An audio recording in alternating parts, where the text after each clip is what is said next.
এটা খুব ইম্পর্টেন্ট, যেটা আপনি বললেন এটা খুবই ইম্পর্টেন্ট। ইসরায়েলি পণ্য বয়কট করা আমাদের কতটুকুই মানে দায়িত্ব? যদি এখন আমরা ইসরায়েলি পণ্য ব্যবহার করি তাহলে গুনাহ হবে কি?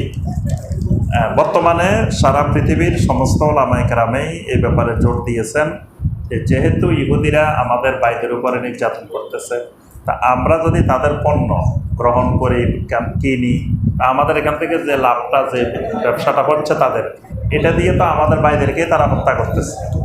তো এবং শুধু তাদেরকে না, শুধু ইসরায়েল না, ইসরায়েলকে যারা সহযোগিতা করে তাদের পণ্য, কারণ তারাও তো এই টাকাগুলো দিয়ে তাদেরকে সহযোগিতা করতেছে, তো পরোক্ষভাবে তো আমাদের টাকা দিয়ে, আমাদের থেকে টাকা নিয়ে আমাদের ভাইদেরকে মারতেছে।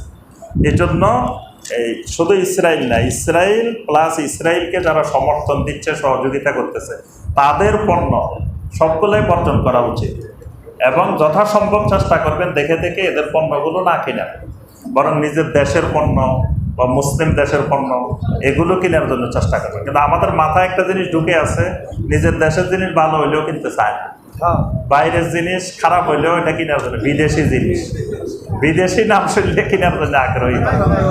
এই জন্য আমরা দেশের জিনিস, মুসলিম দেশের জিনিস এগুলো ব্যবহার করার চেষ্টা করবেন।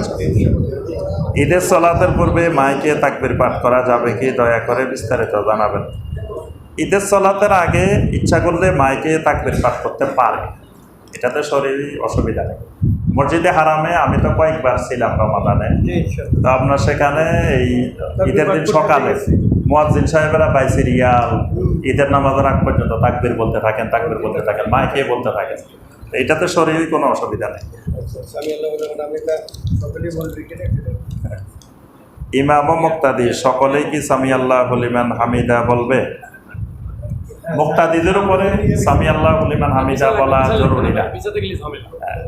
আমি ওই দিন এক জায়গায় নামাজ পড়ছি আপনার দিনাজপুরে, তো দেখলাম যে ইমাম সাহেব আপনার সামি আল্লাহু লিমান হামিদা বলার পরে জোরে জোরে ইমাম সাহেবেও বলে রব্বানা ওয়ালাকাল হামদ।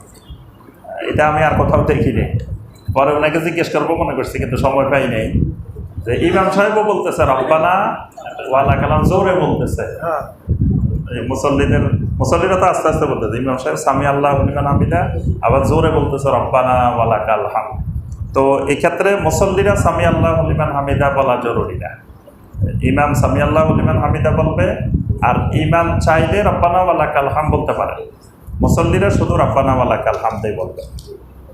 আমদান কাসিরান সেটাও বলতে পারেন, হ্যাঁ, আমদান কাসিরান তাইয়্যিবান মুবারাকান। পড়লে কোনো অসুবিধা হবে না।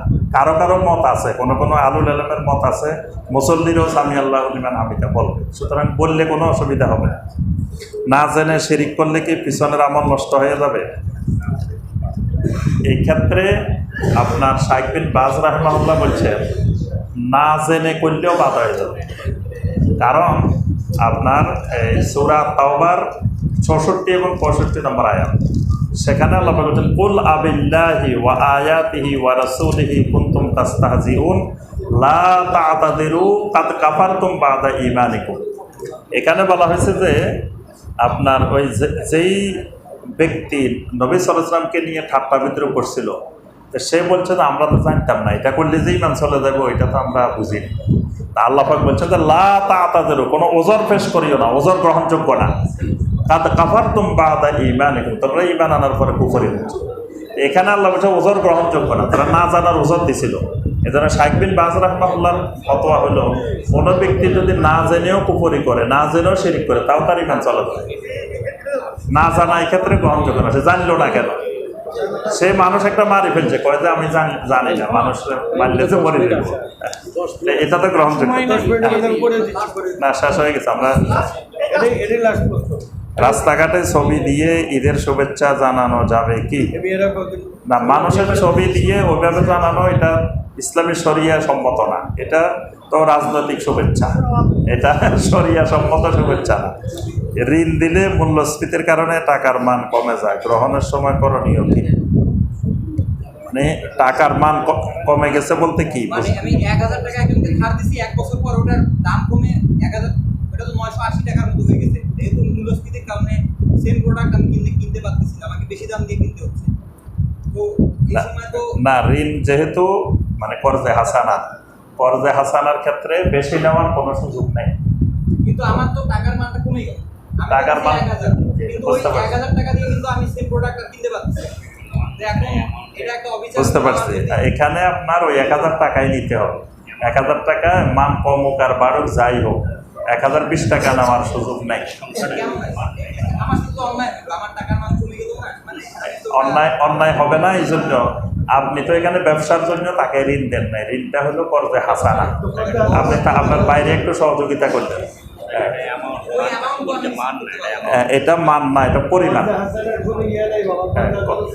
কর্জে হাসানা সে যদি না দিতে পারে, আপনি তো তারে পুরা মাফ করে দিবেন। লসের বিনিময়ে সোয়াব।